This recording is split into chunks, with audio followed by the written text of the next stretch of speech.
किसी ने बहुत खूब कहा है, ये जिंदगी है साहेब, उलझेगी नहीं तो सुलझेगी कैसे, और बिखरेगी नहीं तो निखरेगी कैसे। ओम शांति दोस्तों। नमस्कार दोस्तों। जीवन में समस्याओं और चैलेंजेस का आना ये स्वाभाविक है, लेकिन दोस्तों उन समस्याओं को अपनी सोच और अपनी बुद्धिमत्ता से सुलझाना ये एक व्यक्ति की बुद्धि की पराकाष्ठा है। दोस्तों बहुत समय पुरानी बात है, अकबर राजा का दरबार लगा हुआ था। दोस्तों ना जाने अकबर के मन में क्या आया, वो एक सडनली उठे और उन्होंने बीरबल को कहा कि बीरबल इधर आओ।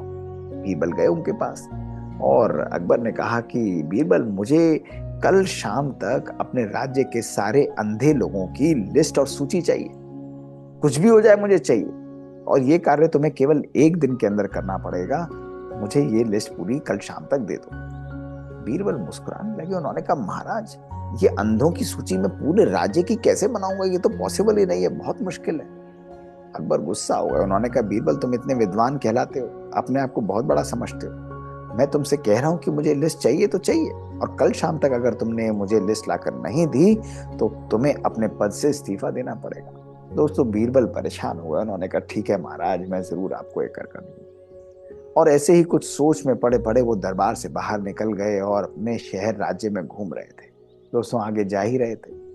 1 घंटा बीता, 2 घंटा बीता, मन में वही संकल्पों का सैलाब तूफान था कि कहाँ से अंधों की लिस्ट बनाऊं, कहाँ से आरंभ करूं, कहाँ से अंधे लोगों को ढूंढूं। इतने बड़े राज्य में तो बहुत मुश्किल है। तो जा ही रहे थे तो वहां उन्होंने देखा कि एक मोची जो था वो जूते बना रहा था। दोस्तों जूते बनाते बनाते, देखते देखते उस बीरबल के मन में कुछ ऐसी चिंगारी सी दौड़ी और उनके चेहरे पर मुस्कुराहट आ गई। उन्होंने कहा, वाह, मुझे तो अपने प्रश्न का उत्तर मिल गया। वो दौड़ कर गए और मोची के कान में फुसफुसाए। मोची ने कहा, नहीं नहीं बीरबल जी, जो आप कह रहे हैं वो मैं नहीं कर सकता। बीरबल ने कहा, अरे तुम चिंता नहीं करो, मेरी जिम्मेदारी है, तो मुझे केवल ये करने दो। और मरता ना करता दोस्तों, उस मोची ने बीरबल की बात को मान लिया। और जानते हैं बीरबल ने क्या कहा था? बीरबल ने कहा कि भाई देखो, एक दिन के लिए अपनी दुकान मुझे दे दो, जूते बनाने मुझे आते हैं, सारे जूते बनाऊंगा और रिपेयर मैं ही करूंगा। और पूरे राज्य में मुनादी करा दी कि बीरबल यहाँ पर बैठे हुए। दोस्तों अब बीरबल उस दुकान पर बैठ गए, मोची बेचारा वहां से चला गया और बीरबल जूते बनाते रहे। लोग लाते और आकर अपने जूते रिपेयर कराने की कोशिश करते। दोस्तों पूरे राज्य में खबर फैल गई कि बीरबल जो है मोची की दुकान पर जूते बना रहे हैं। अब दोस्तों पहले पहले लोग आए। लोग आकर बीरबल से पहले पूछे कि अरे बीरबल, ये आप क्या कर रहे हैं? जैसे ही वो बोलते, बीरबल मुस्कुराते और बोलते, भाई अपना नाम बताओ। और नाम बताकर एक पर्चा लेकर उस पर लिख लेते। उसके बाद फिर वो चले जाते, दूसरा व्यक्ति आता। बोलते, अरे बीरबल जी, आप इस दुकान पर, आप यहाँ पर क्या कर रहे हैं? फिर बीरबल उसका नाम पूछते और फिर लिख लेते। ऐसे करके दोस्तों लोगों का तांता लग गया और हर व्यक्ति के मन में केवल एक ही प्रश्न था, जो बीरबल जी से आके बार बार पूछ रहा था कि अरे बीरबल, आप ये क्या कर रहे हैं? दोस्तों बीरबल केवल मुस्कुराते और उनका नाम लिखकर उस सूची में, उस पेपर पर अपनी कलम से लिख लेते। दोस्तों धीरे धीरे ये बात कुछ ही घंटे में दरबार तक पहुंच गई। अकबर महाराज को बहुत गुस्सा आया। उन्होंने कहा, देखो, बीरबल को मैंने अंधों की लिस्ट बनाने को कहा था और बीरबल कहाँ फंस गया।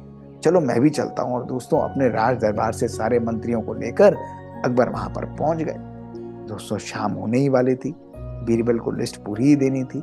और दोस्तों जैसे ही महाराज वहां पर आए, बीरबल ने उनको देखा तिरछी नजर से और अपने काम में लग गए। दोस्तों अकबर जी ने आकर वहां बीरबल से पूछा कि अरे बीरबल, तुम यहाँ पर तुम यहाँ पर क्या कर रहे हो? दोस्तों जैसे ही अकबर ने ये कहा तो बीरबल ने कहा, महाराज जरा रुकिए। और उन्होंने अपनी पेपर निकाला और फट से उस पर नाम लिख दिया, महाराज अकबर का। उन्होंने कहा, महाराज जो आपने काम दिया था वही मैं कर रहा हूँ। उन्होंने कहा, मैंने तो तुम्हें अंधों की सूची बनाने के लिए काम दिया था, तुम क्या कर रहे हो? उन्होंने कहा, यही तो मैं कर रहा हूँ।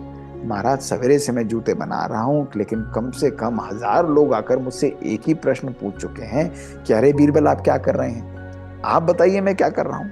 आपको इन आंखों से दिख रहा है कि मैं जूते बना रहा हूं, फिर भी आपने मुझसे प्रश्न पूछा कि आप क्या कर रहे हैं। तो इसका मतलब कहीं ना कहीं आप भी अंधे हुए और जितने लोग यहाँ पर आए वो भी अंधे हुए। अकबर मुस्कुराने लगे। बीरबल ने कहा, महाराज ये जरूरी नहीं कि अंधा वही व्यक्ति है जिसको दिखता ना हो। अंधा वो भी व्यक्ति हो सकता है जो देखते हुए भी अपने मन की आंखों के द्वारा देख ना रहा हो। इसलिए महाराज, ये रही पूरे राज्य की सूची और सारे उन लोगों की सूची जो एक्चुअली में सच्चे अंधे हैं।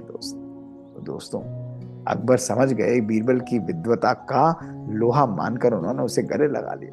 और दोस्तों बीरबल यहाँ नहीं रुके। बीरबल ने बड़े प्यार से महाराज को कहा कि महाराज, आंखें होने पर भी व्यक्ति अंधा हो सकता है और अंधा होने पर भी व्यक्ति देख सकता है, क्योंकि सच्चा देखने के लिए इन आंखों से ज्यादा एक सच्चे मन की आवश्यकता होती है। दोस्तों उनका ये कहना था और बीरबल को बहुत प्यार से सभी मंत्रियों ने जय जयकार का नारा लगाया और अकबर ने उसे अपने गले लगा लिया।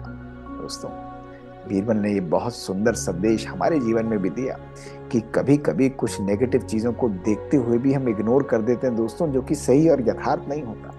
एक श्रेष्ठ व्यक्ति वही होता है जो हर परिस्थिति में सच्चा और नेक कार्य और राइट कार्य करे। दोस्तों अगर हमारे जीवन में सत्य के मार्ग में कभी कभी हम अकेले भी चले दोस्तों, तो भी विजय हमारी ही निश्चित है।